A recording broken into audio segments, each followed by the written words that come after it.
Greetings, rabble rousers. My name is Jessa McLean. Welcome to Blueprints for Disruption, a weekly discussion dedicated to amplifying activism across Turtle Island. Together, we will examine tactics, explore motivations, and celebrate successes in disrupting the status quo. This podcast is a proud part of New Left Media. Can you imagine a completely democratic workplace? Imagine a community in control of their utilities. And when I say a community, I mean it not just the town or city council, but the people who actually use the utilities. Imagine the possibilities if we structured our services, our workplaces, our communities on the basic principles of cooperation. My next guest argues this is not just possible, but it's being done right now. This episode of Blueprints of Disruption, if you haven't already guessed, is all about cooperatives. As we'll hear, these take many forms, from cooperative housing to credit unions to about every sector in the economy.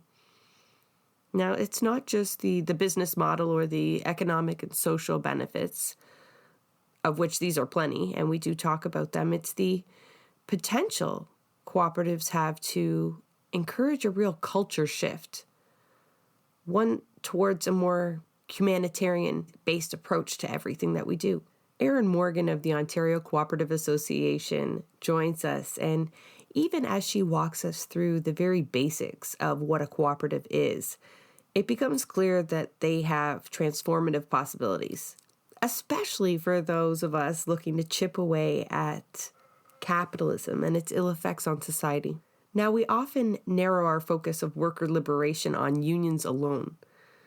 But I think cooperatives, like the ones we discuss in this episode here, offer a range of solutions for people, not just workers, to start to gain control over the services we depend on, more say in our places of employment, more of a stake in the things that really matter. Let's hear more from Erin. So welcome to Blueprints of Disruption, Erin. Thank you so much for joining us today. Can you take a moment and just introduce yourself to listeners? Hi, well, thanks for having me, Jessa. I'm Erin Morgan. I'm the Executive Director of the Ontario Co-Operative Association. All right. And we brought you on here today to talk about cooperatives. So I think a lot of people have some experience with cooperative housing. You know, they're very common in most neighborhoods. If you haven't lived in one, you know what they are. But I think far less is known about workers' cooperatives. But you kind of represent them all. Is that right? We do. We represent the whole spectrum. All right. Can you tell us, let's imagine we have no idea what a cooperative is. Folks on the left, we know we've talked about them before. We know that they're good. We're told that they're good. But maybe we don't have quite an in-depth understanding of what they are and why we need them so badly. So let's just start at the very, very beginning. Erin, what is a co-op? Well, if we're going to start at the very beginning, it's important to first think about ourselves as human beings and our value here on Earth, and how I personally believe that everyone is born with intrinsic value. You're born with value. You're born with a gift or a bunch of gifts. And so it's really important for everyone to recognize that as we sort of think about how we work through the world and how we work with other people. It's really important to approach every aspect of life thinking about, I have gifts and everyone around me has a gift. And so when you approach life that way, then, you think about how you compromise in your family, how you don't always get what you want, but you get what you need. And everybody brings something to the family dynamic. And you think about cooperation in all of your day-to-day life. But the place where we don't think about cooperatives and cooperation is in the business community. But it's probably the most important place to cooperate, because a lot of businesses exist because there's a need for that business in society. So housing is a great example. Everyone needs a place to live. And so, but not everyone can afford, their own single house, single detached house. everyone needs a place to live. And so how can we work together to find different approaches to housing so that everyone brings their gifts if they don't have their money? So that's a big part of how co-op housing happened. You needed a house, but you might not have, in Toronto, $1 million or more to buy a house, but you can take care of the garden. Maybe you can take care of an elder. And so you share an apartment with somebody you can take care of. And so there's all sorts of cooperative ways that we can live together, but there's also cooperative ways we can do business together. So if everybody needs a job and everybody wants to start a cafe, why don't we work together cooperatively to start a business? And one person grinds the beans and one person sells the coffee and one person puts it in a cup.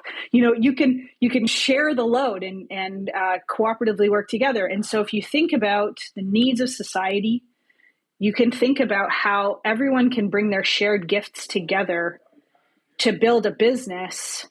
Whether it's a group of workers, whether it's a group of farmers, all bringing their crops together to market them cooperatively. Those are the ways that we think about business. So that's really how cooperatives started. They started with a group of individuals having a similar problem that needed to be solved, and they could work together as a community to solve it. So a group of farmers who all go grow a crop, they needed to collectively market it. So they built a business to do that, where they each owned an equal share. And they each had an equal say. And that's essentially what a cooperative is. It's governed by 7 principles, and those principles are pretty fundamental to every cooperative internationally. And they really speak to cooperatives being open to everyone. You can't discriminate when it comes to your membership. Everyone has an equal vote. Cooperatives are autonomous organizations, so they are independent they can't be owned by a private corporation. In their structure, they are autonomous. And cooperatives work with one another. Cooperatives give back to the community. Cooperatives work on education within their staff and their membership. So these are all things that make cooperatives special. But yeah, the basic thing is that it's cooperatives start with a group of people coming together equally, recognizing each other's gifts to solve a problem, and then they co-own the business if they're workers, or they co-own the business if they are customers of the business, or farmers, or producers, or living in the house. There's different structures depending on who those members are. But that's, I hope I've explained it well, but we can talk about different examples too. Let's do that. I went through your website, which is very impressive, by the way. There is a lot of information on there. And what I loved about it was a directory of cooperatives in Ontario. You could search by sector, or you could just kind of peruse. So I was just looking at it all, and it's very eclectic group of businesses. From breweries to, kind of healthcare providers. Obviously, there's a large insurance and investment sector. Can you give us, what is one of the largest cooperatives in Ontario? Well, our credit unions are very large. We have a number of very large agricultural cooperatives. And those are both actually completely different structures. So a credit union, and there are a number of large and small ones. There's a credit union in every community across Ontario, whether you're in rural Ontario or in the city. So some of the big ones are Desjardins, Meridian, First Ontario in the Hamilton region, Libro in southwestern Ontario, Alterna across the province. So these credit unions, their customers own them. So if you have an account in a credit union, you are an owner of the credit union. And because everyone is an equal owner, it doesn't matter how much money you have in your bank account. You have the same vote, the same share as everyone else. So what it means is if you have an account with a credit union, you can vote in the annual meeting, you can run for the board. You can help the credit union make decisions about how they treat their customers, how they structure the business. there's obviously rules to follow within, by the government, but the credit unions give back in the community, and it's the members that drive a lot of that community giving. That would be an example. A credit union is a consumer co-op, so it's owned by the members are the consumers, and in the case of a credit union, they're the account holders. But in a big farm co-op like Gailey Foods, another big one is Growmark, those farm stores that you see in the countryside with the brand name FS Partners. They're owned by a company called Growmark, which is actually on both sides of the border in Canada and the US. And the farmers own Growmark. So the farmers deliver their grain to be marketed. They shop for all their different farm supply needs from the local store. And they vote for who sits on the board, and they make decisions about, who they're going to hire as the CEO and how that whole company is going to run. Gailey Foods works the same way, owned by the dairy farmers that ship the milk to Gailey Foods. So they make decisions about that. And Gailey Foods has actually grown beyond Ontario as well. It's become a large cooperative. They're in Manitoba and I believe in the Maritimes as well. You talk about cooperatives being autonomous and, the guiding principles, and also being democratic. What ensures that they are democratic, and that they're focused on the people and planet and not only profits? What stops, is there good cooperatives? Are there bad cooperatives in terms of social impact? Other than the government, how are they governed or regulated? Well, I hope there are no bad cooperatives, but a cooperative is really a product of the people who own it. So it's not in a traditional business structure, and everybody understands sort of how a publicly traded corporation works, right? There are shareholders and they have shares, and those can be traded openly, on the NASDAQ or, Toronto Stock Exchange. And then those shareholders, they really, the profitability of the business, feeds that share structure so that people become more profitable. The more profitable the business is, the more profitable the shareholders. But if you think about that structure, the profit is always exiting that business, going out to the shareholders. And the shareholders aren't always the customers. So you can own shares in Bell Canada, but not be a Bell Canada customer. And so the CEO is pulled in two different directions, right? They're trying to deliver value to all of those Bell customers so that they don't lose their customers. But on the other hand, they also have a shareholder base who they're always trying to maximize profits because they're trying to deliver value back to all those shareholders. And so it can be a very polarizing position. In a cooperative, the shareholders and the customers are the same.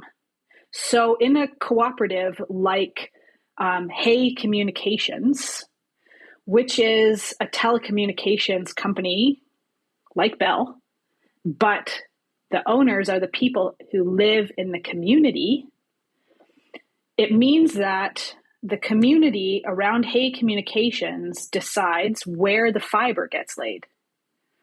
And even though maybe it's not super profitable this year to lay fiber out to every single farm property, because that's very expensive to do, at the end of the day, that's important to the overall health of the community. And so they'll make a different decision that it puts people ahead of the profit, that says, hey, those are equal members to me, even though I live in town. They need to have access to high-speed internet to do their business. Their business is super important to the community because they shop in the community and they create value for the community. And so why shouldn't we lay fiber? And so because the Hay Communications doesn't have outside shareholders to please, and their profit stays right within Hay Communications and gets reinvested in all those fiber cables and all of that, all the other assets, the community benefits every time they make a decision for the community, even if that decision is not driven by profit. So it's a very different approach to the business model. And the governance, the whole structure of it kind of keeps everybody focused on why we're here, because the governance is that members of the community are elected to sit on the board, and the board, like, looks after the CEO. They tell the CEO what are the priorities. And so in a business like Hay Communications, they would have some rural customers that would sit on the board, and they would have some town customers that would sit on the board. And so that governance structure of having a diversity of customers sitting on the board, advising, the business decisions and setting the policies, where should the fiber be laid, the rural customers have representation. And that's what makes sure that the purpose of the organization stays in place, is that representation. And a well-governed co-op is one that has representation of all the diversity of all the members. And if they don't, they'll always strive for that. And all of the governance training that we do always reinforces the importance of representation and that equality of voice. Let's talk a little bit more about what you folks do over at the Ontario Co-Operative Association. So I know education is obviously a huge part of it. You're doing it right now with me and the listeners. Your website is full of it. I mean, between the videos and the data sheets. But what else are you, achieving your goals, and maybe share, what are the ultimate goals of the Ontario Cooperative Association? More co-ops? Yeah, of course, always. A little more nuanced than that, I'm sure. Yeah, well, it's interesting. If you look at the cooperative principles, the last four principles are the education, the cooperation amongst co-ops, and the concern for community. Those are the last three cooperative principles. The first three about, one member, one vote, and ensuring the diversity of the membership and all those are within the individual co-ops to ensure that they're achieving those first four principles. But when it comes to the last three, that's where all co-ops working together actually do a better job. All co-ops working together through our organization to create educational materials and to share educational materials and make sure that everyone has access to the educational resources. That's one big thing that our organization does. Then the second one of cooperation amongst co-ops, there's a reason why cooperation amongst co-ops comes before concern for community in the list of cooperative principles. And that's because you can't be extremely successful in having concern for your community and giving back to the community if you're not cooperating as a sector, I personally believe. And so our organization is set up very much to bring everybody together, to have broader conversations, to say, okay, where does the community need cooperatives? How do we work together to address big issues that are facing our communities? So, and how do we make sure that the credit unions are at the table and the agricultural co-ops are at the table and the urban cooperatives and the worker cooperatives? How do we make sure the housing cooperatives, everybody is at the table? So a really great example is that the federal government just announced $1.5 billion to build 6,000 new housing co-op units across Canada, which is amazing. But we can do better than that. We can build housing co-ops, but we can also build the whole community infrastructure around them so that the housing cooperatives have access to renewable energy so that they save on energy costs. And then the housing co-ops maybe have a daycare within them that's cooperatively managed. And maybe there's elder care that can be done so that people who are aging in place in those housing co-ops have access to our PSW co-ops, our personal support worker co-ops. Anybody who's disabled or needs care can have access to our disability support worker co-ops. We can think about the broader community when we set up. We wouldn't ever say, oh, it's just housing. Like, our organization can bring all the other players. There should definitely be a credit union close by. How do we build whole communities that serve the whole person and all the community's needs, thinking cooperatively? So that's something our organization does very much, and that sort of addresses both cooperation amongst co-ops and concern for community. And then there are just lots and lots of business supports that we provide to our members, which span the whole breadth of the cooperative sector. Some smaller co-ops, sometimes they need board training. Some larger cooperatives, maybe they would it. Having educational materials for all of their employees, because as soon as a cooperative gets to a certain size where they're very large, sometimes the newest hires have no idea what kind of a business that they've just been hired into and how exciting it is that they work for Meridian Credit Union. And so you're a teller at Meridian Credit Union, somebody comes in, they're like, why should I open an account here versus at TD Bank? Well, if the Meridian teller knows that Meridian is a cooperative, and what that means in the grand scheme of society, well, then they have a much better story to tell. So one of the things that we do is a program called Onboard, which is for new employees, new board members, new members of cooperatives, to just give them the overall experience, to get them really excited about the sector that they just joined. So that's how we support our members. And then the other sort of newer thing that we've been starting to do, we always do co-op development. Somebody calls us up, they're like, we want to start a co-op. How do we do it? No problem. We have all the resources lined right up and we'll walk you through that. But we want to go one further than that. And we want to say, okay, we have some pretty serious issues in society, like people wanting to age in place in their home, but they can't because there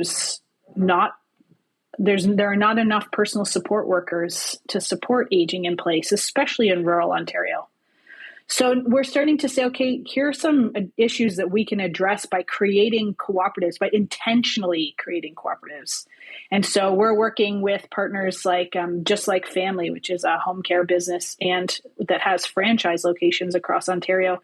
And we're saying, how do we form worker co-ops of PSWs or other people who support the elderly to age in place? How do we create a co-op and so that it's a franchise, but it's a cooperatively owned franchise, so that the workers own the business that they work for, so that you don't have the problems of continuous turnover, and that the workers have a lot more decision-making power about the schedule that they're going to work or the working conditions or the salary that they get paid, because they own the business and they can make those decisions and they're not beholden to anybody. So those are the types of things that we're doing at the OCA. Just a little bit of stuff. Just you ended there talking about specifically workers' cooperatives and the power that they have over, things like their salary and the path the business takes. That seems, I want to do a bit of a comparison on cooperatives, not versus unions, because that makes it sound like a competition. But, at first hearing that's a lot more control than union members have over their salary. They are part of a collective bargaining, but it's always versus the bosses, right? So that can be a huge barrier depending on the power structure that exists and trends that exist at the time. But, is starting a cooperative at your workplace or as a means of doing a business model an alternative to unionizing? Can they live cohesively together? I think they can. I think that unions and co-ops they live quite cohesively in society, because I think they come in for different reasons in different conditions. So a lot of times when workers talk about unionizing, it's because they're working for usually a very large corporation. And by working together, they feel like they collectively can bargain for what they need, whether that's a better salary, better working conditions, both, improved, vacation time, or, there's loads of reasons why people come together as a union. And some of the same things, there is overlap, where if you are, a cooperatively owned business where the workers own the business, there's definitely overlap. You definitely get a say in all of those things. But from a practical standpoint, I don't ever imagine that General Motors will become a cooperative, but they will always have workers who would like to collectively bargain for better working conditions. Where there is an opportunity for businesses to convert, we call it a business conversion to cooperative. And a lot of times that happens in the succession process, where somebody who owns a business looks out at the landscape and says, who am I going to sell this business to? And they have options that they're usually well aware of. You contact a real estate agent who works in commercial real estate and sells your storefront. Or, you talk to all of the different stakeholders in your business and see if anybody wants to own it. But a lot of times people overlook the opportunity for their own employees to collectively purchase the business. And in Canada, there's been a lot of conversation recently about ESOPs. So the employees purchasing the business through sort of a scheduled transition process. But a lot of times that's just the management that are being offered that buyout opportunity. But in a cooperative, in some businesses, you could sell the whole business to your staff, create a cooperative. It recently happened with an architectural firm here in Guelph, where a single architect had employees who worked for him, and he wanted to sell his business to all the employees together and wanted them all to have sort of an equal share in the business. And cooperative made the most sense, so they became a worker cooperative. So that's Arise Architects. But yeah, and then you can also have like the Erin Theatre in Eastern Ontario was purchased by the patrons. They didn't want to lose their local theater in their downtown, and so they all got together and they bought it as a cooperative. So it's not just employees that can purchase a business. I'm starting to understand too why, I see on your website there was also a move towards bringing this kind of education and these ideas into the classroom, right? So that people start to see them as real solutions to problems like your local theater is going under. Or I believe it was a letter written to the Minister of Finance where you offered solutions to small businesses, a lot of them going under during COVID, the sustainability of cooperatives. We'll go back to that sustainability as well, because I do want to know, why. But you talked about workers buying a place of business when it's maybe transferring hands. I have a friend who actually suggested you for an episode, Yaman, and one of the proposals that he had for the NDP as a policy item was to, when a business goes under or, threatens to leave Canada for whatever reason, that, first choice of refusal or the first opportunity should go to workers to buy that business first before anything else. Do you guys support that kind of legislation? Would something like that be a viable solution?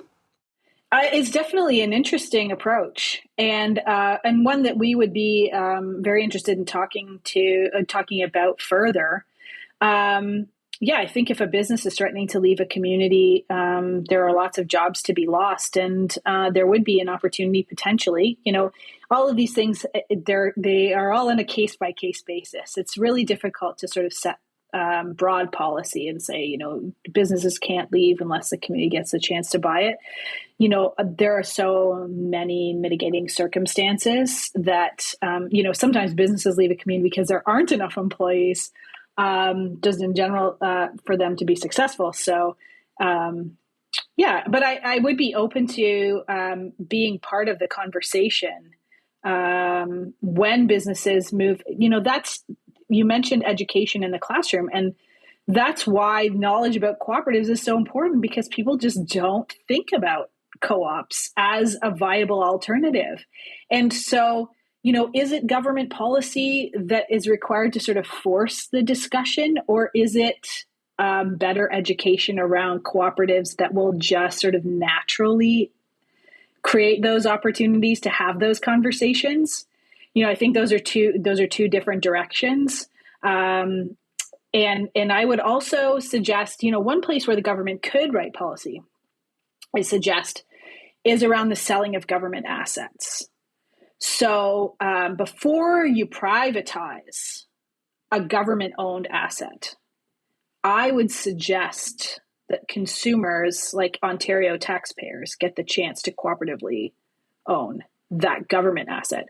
I do think that there should be a policy discussion when it comes to corporations before they transition to private shareholders, private ownership, big CEO salaries. If they are private asset or publicly held assets, the public should get a chance to continue public ownership through the cooperative model. What is the financial purchase of that look like? So, not every Ontarian would have money. Some have none, right? To make that purchase. Or, the other example that we were talking about, let's say a business is going under and the workers are interested in purchasing it, but don't have the capital, right? That's quite common, right? The working poor. Mm-hmm. Are there supports in place for folks to do this, or should there be? Yeah, it really depends on the business as well, whether it's for profit, not for profit. In a lot of for profit businesses, there's profit that a scheduled payback structure would make sense, so that the employee doesn't need to come up with the money right up front. That the profits of the business are reinvested back in the business in the form of like covering the employee's share. So that over time, all the profit sharing that an employee would take out of the business gets put back in to purchase their share. So there's structures like that. There are government grants and government opportunities. There are also, loans through credit unions that can be explored, basically to take that buyout and stretch it out over a long period of time. And in a lot of cases, if a business owner is going to sell to their employees, they don't want their money right on day one. There can be a negotiation for paying that purchase over a period of time, so that the employees can find the money. And a lot of times, as I said, that comes from the profit sharing. I mean, it seems like a great solution, especially for folks on the left, see the word profits and immediately cringe, right? And a lot of folks have really good business ideas for their community, needs that need to be met, but want to be responsible business owners. Cooperatives seem like a great solution to that. No one wants to turn into into a capitalist, right? But they do have an idea of something that will thrive, right? That will generate something that's needed, could possibly employ people in their community. Where do they start? I want to start a cooperative here in my neighborhood. Yeah, they start with us. A coffee shop. You call you. They start with our first organization. step, and then where do you take them from there? What's their first baby steps? Well, the same is with every business plan. You need a business, or with every business idea, you need a business plan. So that's where we take people. A cooperative just has probably more people involved in the writing of that business plan. More people offering their talents and their input, offering their sweat equity to build that business. And so where do you start? You start with a business plan. You start with a feasibility study, just the same way that you would start any business. And you don't necessarily have to start with the Ontario Co-Operative Association. There are small business enterprise centers run by the Ontario government. There are lots of there are lots of different places that will help you write a business plan if it's something that you've never done before. So you can reach out in your local community to your local sort of Ontario, Service Ontario office and find out, who helps with business plan writing. And because the business, there has to be a viable business, where there's going to be money to be made, whether that's for profit or not for profit. I mean, there still has to be value created for the community. And I didn't say it at the start, but a cooperative can be a for-profit or a not-for-profit enterprise. And you can have people can purchase shares in a for-profit cooperative. And people can loan money to a cooperative, whether it's for profit or not for profit. There's a whole community bond structure where people can essentially loan money to the cooperative to help get it started, and then they get interest on the money that they loan. But of course, all of that comes back to having to have a viable business plan. There has to be a business. And then once you have the business plan idea, then the cooperative governance piece comes into play, and you might not be able to find the support for the cooperative governance piece at your local business office. We're working on that, but that's where you can come to the Ontario Co-Operative Association. We can help you with the governance pieces, the general structure of the membership, the voting, whether if it's a for-profit business, we call it patronage, which is essentially profit sharing, and we can help you structure those things. But yeah, the very first step is to get together with a group of people. You need 3 people to start a worker co-op. You need 5 people to start any other type of cooperative. And just start with your business plan. Okay, so there are definite rules, right? Like there's there's pieces of legislation that set out, what a cooperative is and how they have to structure themselves. Is that correct?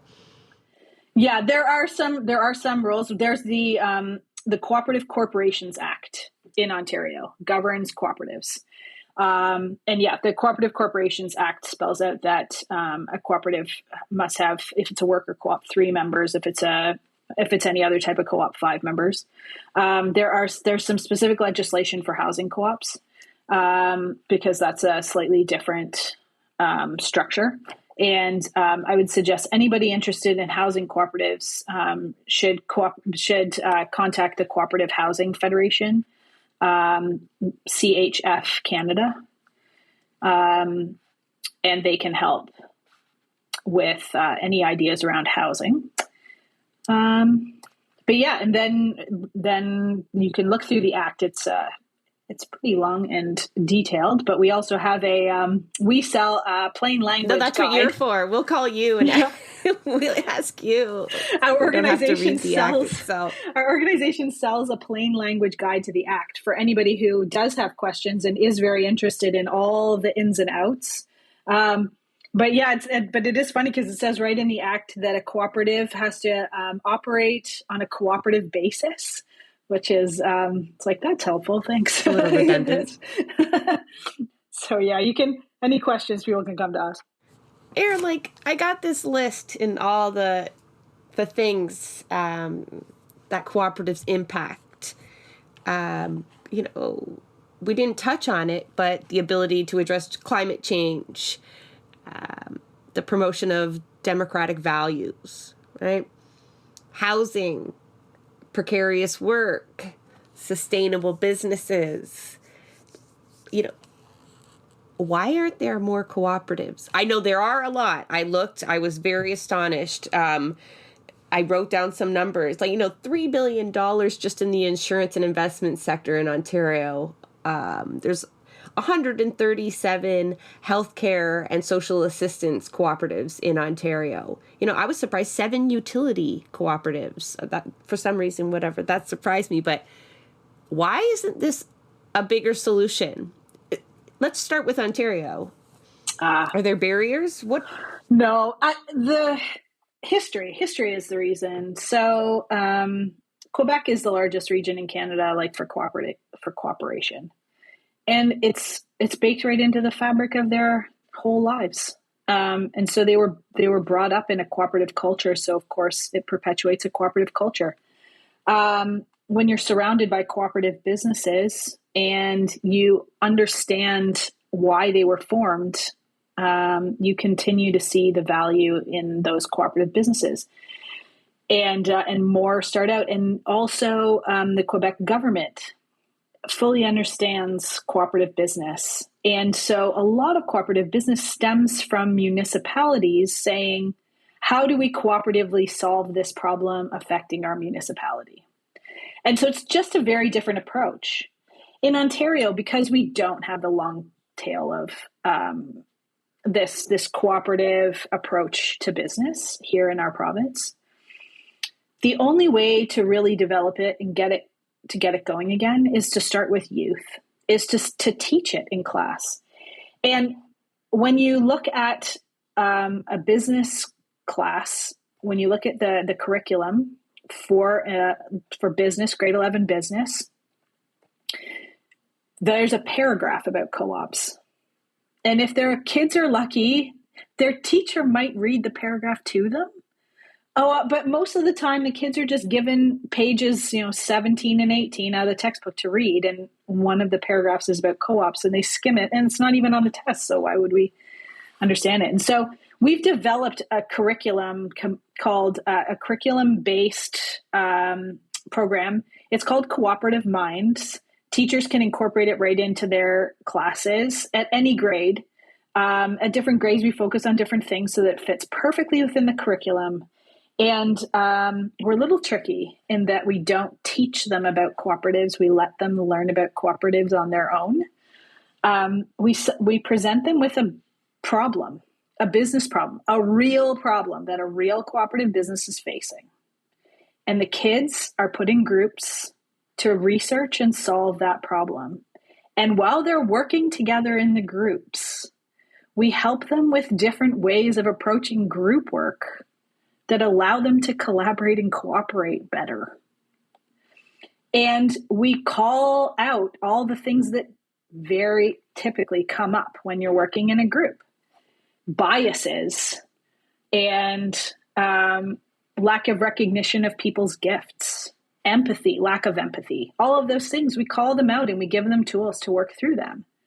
And as they work with the tools that we give them to solve the cooperative problem that they've been presented, they come up with a cooperative solution all on their own. And then you're like, magic. Ding, ding, ding. You've just created a cooperative business and it blows their minds.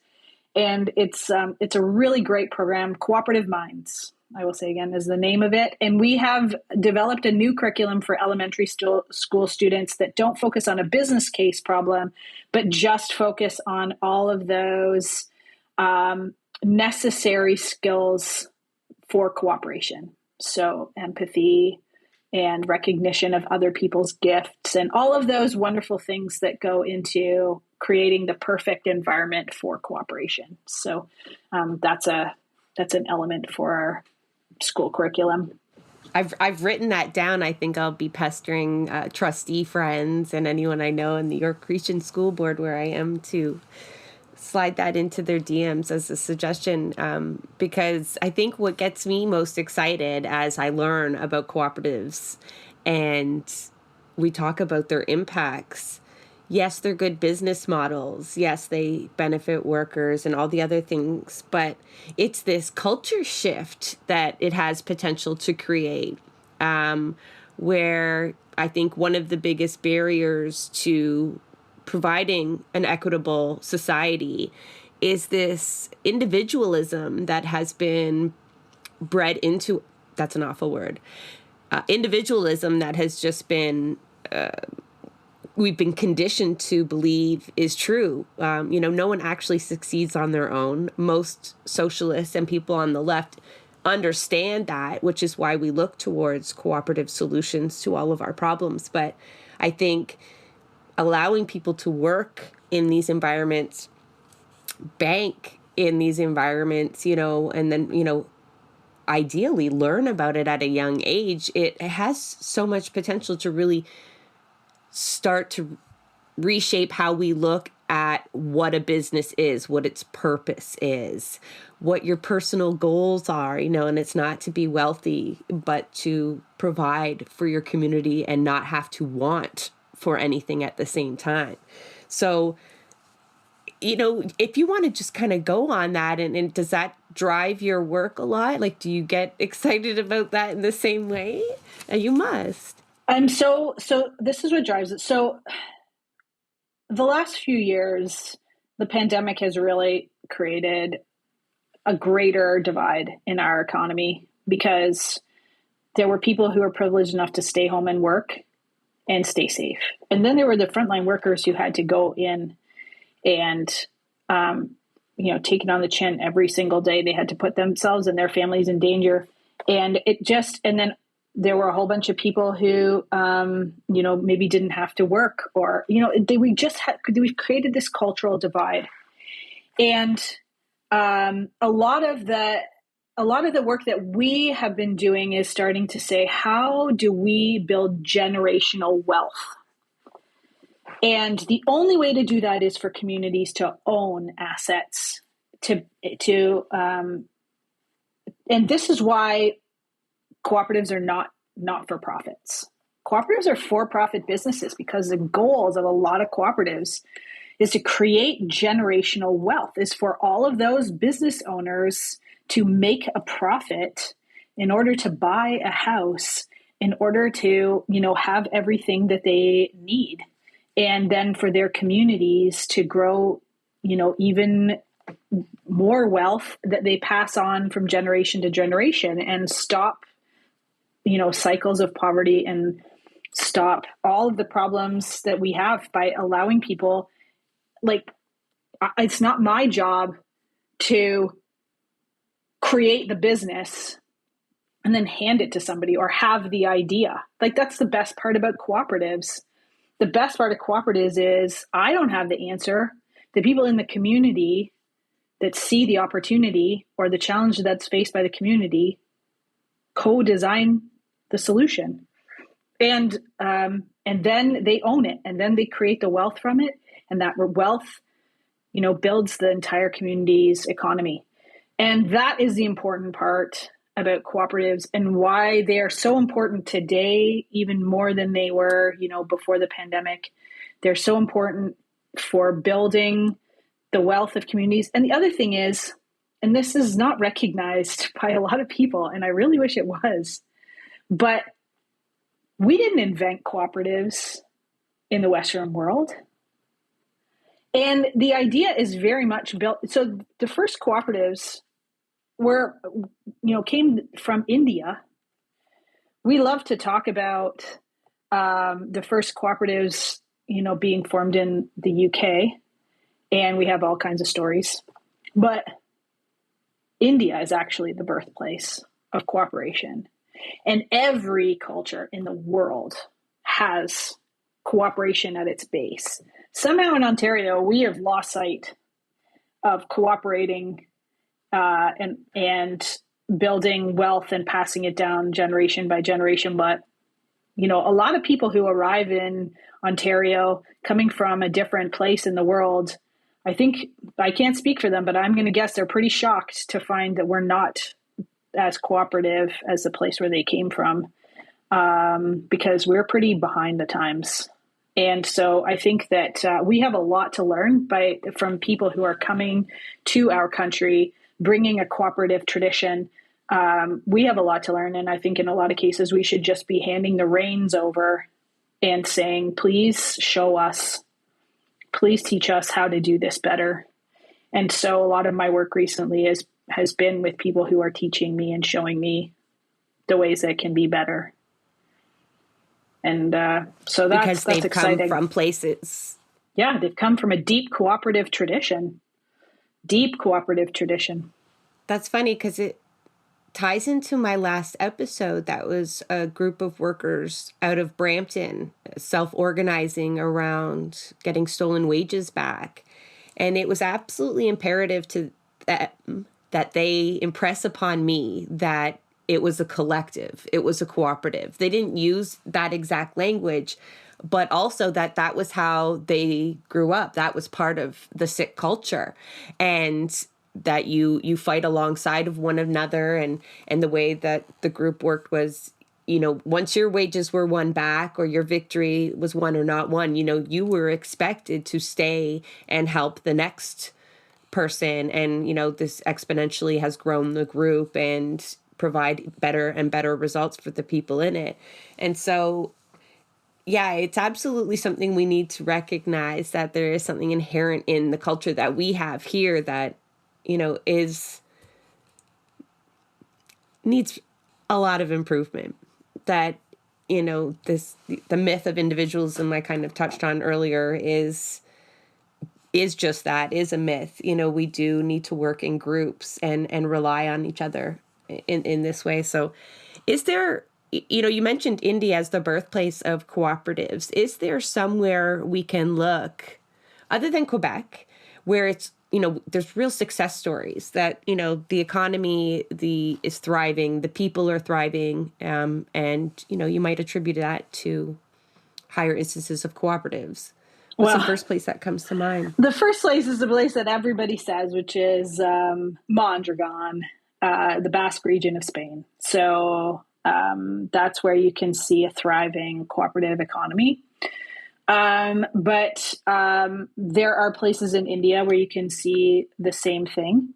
I would suggest that the work of Dr. Caroline Shanaz Hussain is a way of reading about cooperation coming from many different cultural places, mostly the African diaspora. But Dr. Caroline Shanaz Hussain writes about women cooperating and improving their communities. And she has so many different examples of amazing, amazing women. And she's done a documentary on a group of women she calls the Banker Ladies. And it's an informal cooperative network. And she's coined the term, or I don't know if she coined the term, but the term that she uses is ROSCA, which is Rotating Savings and Credit Association. But in every culture, it has a different name, like Susu or Hagbad or Partner. Lots of different names in many different cultures. And so, she interviews these ladies. But there is an entire, in Canada anyway, in other places in the world, like in India, they figured out how to include the informal cooperatives within the formal, sort of the formal governance of society.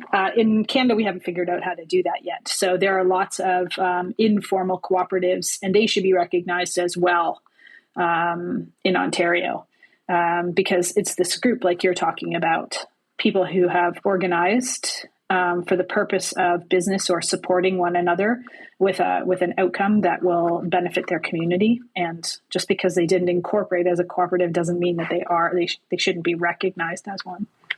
I imagine that's another one of the things that you folks are working on. Yeah, well, and I think there's an opportunity to not. We don't need to necessarily have everybody incorporate, but what we can do is recognize the value of the informal and the within the formal, so that an informal cooperative isn't treated as something that's maybe borderline illegal or in a gray area.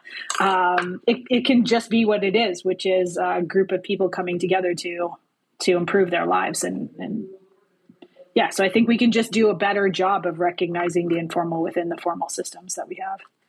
Absolutely. And I thought it was just such a great way to organize workers. And it just seems so first nature to them. It was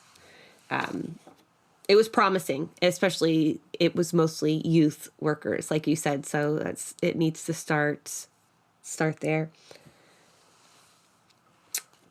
We're getting near the end of our conversation. Is there anything that we haven't brought up that, listeners need to know about the state of co-ops or, the power that they hold?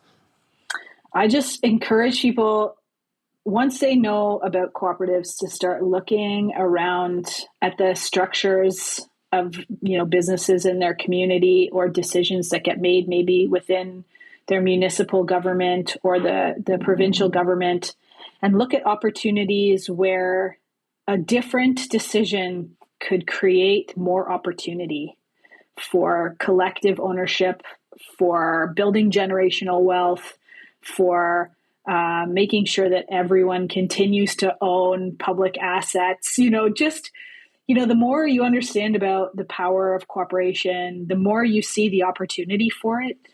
And so I just encourage people to get involved especially in your municipality with the upcoming elections, and start to look at the ways where, counselors can start to see where working together cooperatively with their community and building these community assets will benefit everyone.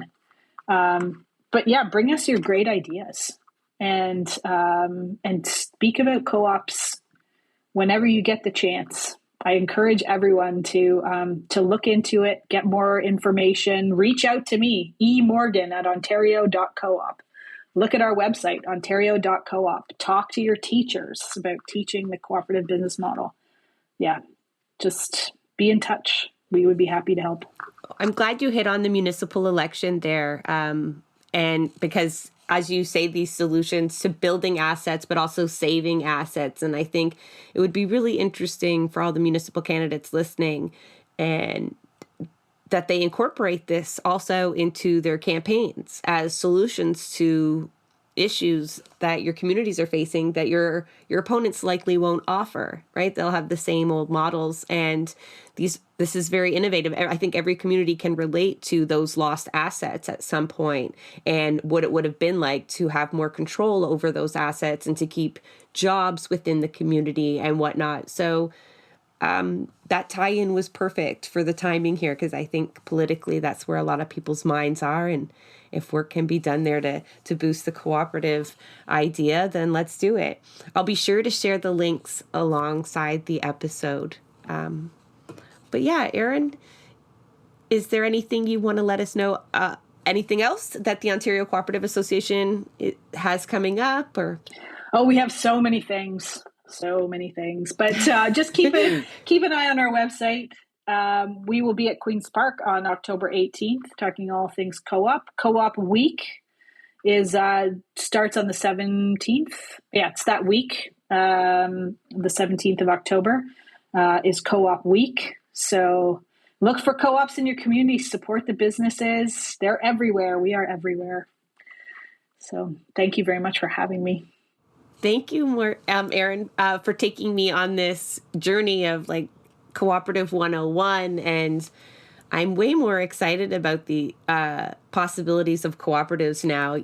My friend Yaman's always trying to get me to talk about them, and I think I just didn't know enough. And so I feel a lot better equipped to promote this kind of idea and these kinds of solutions. So I appreciate your time a lot, and I hope the listeners also feel better equipped. And I do appreciate you. Thank you. Thank you. And thanks to Yaman, because he's a great guy, and I really appreciate him connecting us. So thanks very much.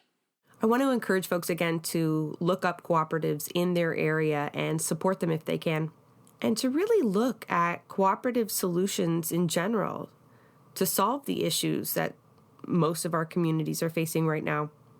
I think we can really get excited about what cooperatives hold in terms of the conditions that we need to start to break down capitalism and the ideas that really prop it up. These possibilities are amplified when cooperatives all over start collaborating with one another in the way that the Ontario Co-Operative Association facilitates.